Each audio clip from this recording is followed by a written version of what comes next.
નમસ્કાર વિદ્યાર્થી મિત્રો, all in one study digital YouTube ચેનલમાં દરેક વિદ્યાર્થી મિત્રોનું હાર્દિક સ્વાગત છે. આજે આપણે જવાહર નવોદય પ્રવેશ પરીક્ષા ભાષા ગુજરાતી ફકરાનું અહીંયા સોલ્યુશન કરવું છે. વિદ્યાર્થી મિત્રો, આપણને ખબર છે મેં એના આગળ ટાઇટલ જે આપ્યું છે, થંબનેલ જે મૂક્યું છે, એમાં તમને બતાવવામાં આવ્યું છે નીચે કે અહીંયા આપણે આ પરીક્ષાની અંદર 25 ગુણ છે એ ભાષા ગુજરાતીના છે.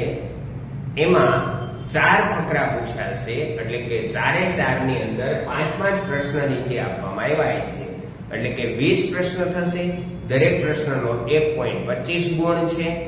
તો એક પણ પ્રશ્ન આપણો ખોટો ન પડે અને આપણે પૂરેપૂરા 25 ગુણ ગુજરાતીની અંદર મેળવી શકીએ એટલા માટે તમારે વધારેમાં વધારે જેટલા પણ મળે એટલા ફકરાનું સોલ્યુશન કરતું રહેવું જોઈએ, જેથી કરી અને આપણને એ ફકરા કદાચ નથી પૂછાતા બેઠા, પણ એ એકાબીજા ફકરા જેટલા આપણે સોલ્વ કર્યા છે એ ફકરામાંથી નીકળતા કેટલાક શબ્દો, કેટલાક વાક્યો આ બીજા કોઈ ફકરાની અંદર ઉપયોગમાં લઈ અને બીજા ફકરામાં એનો સમાવેશ કરેલો હોય તો આપણે જેટલા ફકરા વધારે સોલ્વ કર્યા છે એટલા વધારે શબ્દો આપણી પાસે આવશે અને એના આધારે આપણું ગુજરાતીનું જે જ્ઞાન છે એ આપણું વધારે સારું બનશે અને આપણે ગુજરાતીની અંદર 25 માંથી 25 ગુણ મેળવી શકીશું. એટલા માટે જેટલા પણ ફકરા મને મળતા જશે એટલા વિડીયોની અંદર હું મૂકતો જઈશ, જે પ્રમાણે મને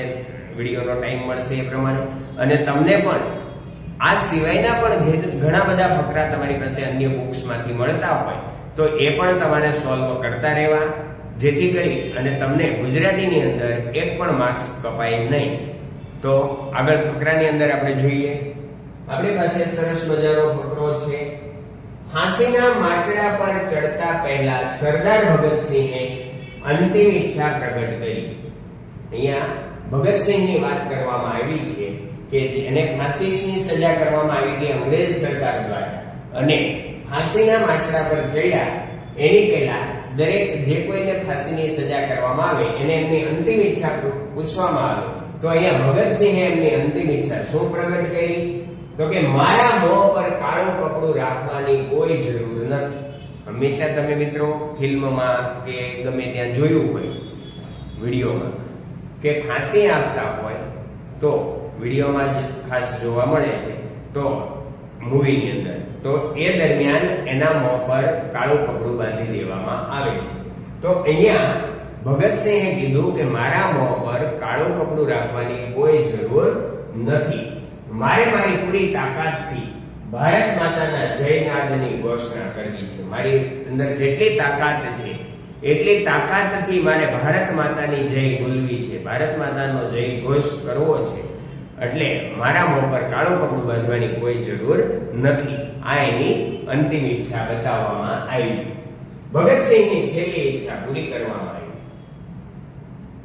જ્યારે પણ કોઈને ફાંસીની સજા થાય અને છેલ્લી જે ઈચ્છા હોય એ મોટા ભાગે પૂરી કરવામાં આવતી હોય, એમ અહીંયા પણ એમની જે ઈચ્છા છે એ પૂરી કરવામાં આવી.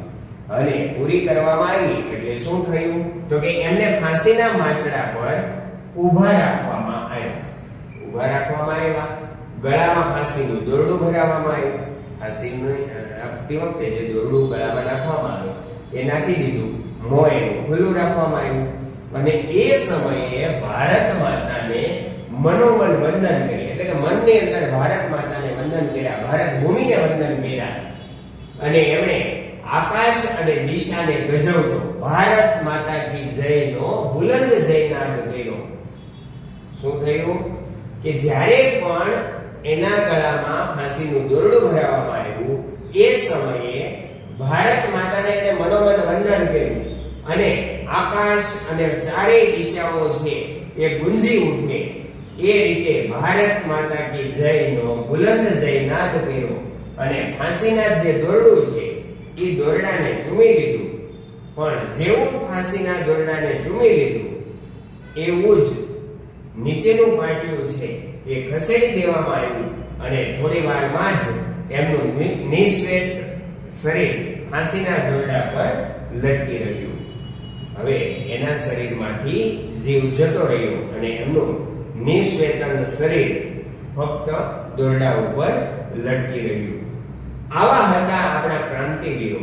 ભારત માતાની કુખે પાકેલા આવા અનેક નવરત્નોએ ભારત માતાની મુક્તિ ખાતર બલિદાન આપી અને ભારત માતાનું ગૌરવ વધાર્યું છે. વિદ્યાર્થી મિત્રો, આ ફકરો આપણને દેશભક્તિની પ્રેરણા આપે છે કે આપણા દેશની આઝાદીની અંદર આવા કેટલાય ક્રાંતિકારી વીરો થઈ ગયા કે જેમણે આપણા દેશની અંદર આવા જે ભારતના નવરત્ન હતા એમણે આપણા દેશને આઝાદ કરાવવા માટે કેટલું બલિદાન આપ્યું, પોતાનું સર્વસ્વ અર્પણ કરી દીધું દેશના માટે. તો અહીંયા આ ફકરાની અંદર આપણને એવી સમજ મળે છે કે ભગતસિંહ જેવા ક્રાંતિવીરો છે એણે કેટલી હદે દુઃખ સહન કરી અને કેવી યાતનાઓ વેઠી અને આપણને આઝાદી અપાવી છે. તો આપણે દેશભક્તિ છે એ આપણી અંદર પણ જાગૃત કરીએ એવું આ ફકરા દ્વારા સમજાવવામાં આવ્યું છે. આપણને પ્રશ્ન આપવામાં આવ્યા છે.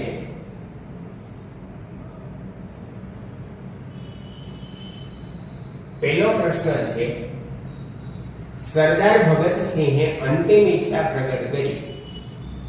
અંતિમ ઈચ્છા પ્રગટ કરી આ વાક્ય હતું. આમાં અંતિમ શબ્દનો વિરોધી અર્થવાળો શબ્દ નીચેની યાદીમાંથી કયો છે? અંતિમ નો વિરોધી તો છેવટની એટલે અંતિમ થાય, આરંભિક, મધ્યમ અને શરૂઆત. અંતિમનો વિરોધી શબ્દ આરંભિક એવો આપણે કહી શકીએ. મારે એકવાર પૂરી તાકાતથી ભારત માતાના જયનાદની ઘોષણા કરવી છે. આમ કહેતા ભગતસિંહનો કયો ગુણ પ્રગટ થાય છે? એમને વાક્ય બોલ્યું કે મારે પૂરી તાકાતથી ભારત માતાની જયનાદ કરવી છે. તો અહીંયા એનો માતૃપ્રેમ, દેશપ્રેમ, પ્રભુભક્તિ કે સાહસિકતા? તો આપણને ખબર છે એને માતાને યાદ નહોતા કર્યા, પ્રભુને યાદ નહોતા કર્યા, પણ એને કયો ગુણ સ્પષ્ટ કર્યો? દેશ પ્રેમ. દેશ માટે કેટલો પ્રેમ હતો જેથી કરીને એને ભારત માતાની જય ઘોષણા કરવી હતી. એટલે અહીંયા ગુણ પ્રગટ થાય છે દેશ પ્રેમ. એમણે ભારત માતા કી જયનો બુલંદ જયનાદ કર્યો. અહીંયા બુલંદ શબ્દ છે એનો પર્યાય એટલે સમાનાર્થી શબ્દ નીચેનામાંથી કયો? એ ખૂબ ભવ્ય, બી સમૃદ્ધ, સી મોટો અને ઊંચો, ડી પોકાર. હવે આપણને ખબર છે બુલંદ એટલે મોટો અને ઊંચો અવાજ એમણે જયનાદ માટે કર્યો.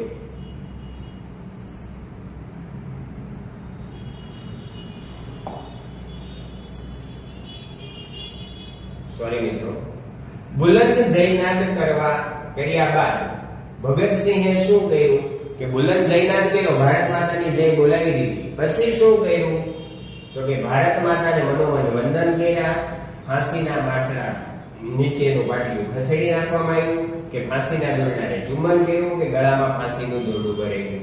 તો કે જ્યારે જયનાદ કર્યો પછી ભારત માતાને મનોમન વંદન કર્યા કે ફાંસીના દોરડાને ચુંબન કર્યું. તો પહેલા વંદન કર્યા હતા, પછી જયનાદ કર્યો અને પછી એને ફાંસીના દોરડાને ચુંબન કર્યું. એટલે આપણો જવાબ આવે છે ડી. પાંચમો પ્રશ્ન છે વિદ્યાર્થી મિત્રો આપણી પાસે, અનેક નવરત્નોએ ભારત માતાનું ગૌરવ કઈ રીતે વધાર્યું છે? કે અનેક ભારતની અંદર અનેક નવરત્ન થયા. એ નવરત્ન કે ભારત માતાનું ગૌરવ કેવી રીતે એ લોકોએ વધાર્યું? કે દેશની આઝાદી માટે સરવારપણ કરીને, દેશ ખાતર લડીને, દેશને માટે પોતાનું ખુવાર થઈને, કે દેશને પોતાનું સર્વસ્વ આપી દઈને. તો કે દેશની આઝાદી માટે સરવારપણ કરીને, સરવારપણ એટલે કે બધું જ અર્પણ કરી દીધું, પોતાનું શરીર પણ, પોતાનો દેહ પણ ભારત માતાને અર્પણ કરી દીધો. તો વિદ્યાર્થી મિત્રો, અહીંયા આપણો આ પેરેગ્રાફના 5 પ્રશ્નો પૂરા થાય છે. નવા વિડીયોની અંદર ફરી મળીએ. તમે હજુ સુધી આપણી ચેનલની અંદર નવા હો, ચેનલને સબસ્ક્રાઇબ ન કરી હોય તો વિદ્યાર્થી મિત્રો આપણી ચેનલને સબસ્ક્રાઇબ કરજો.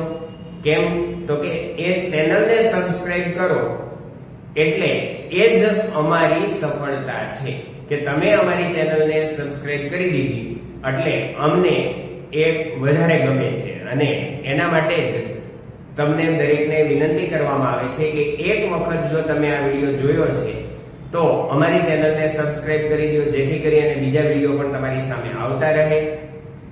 દરેક વિદ્યાર્થી મિત્રોને જય શ્રી કૃષ્ણ.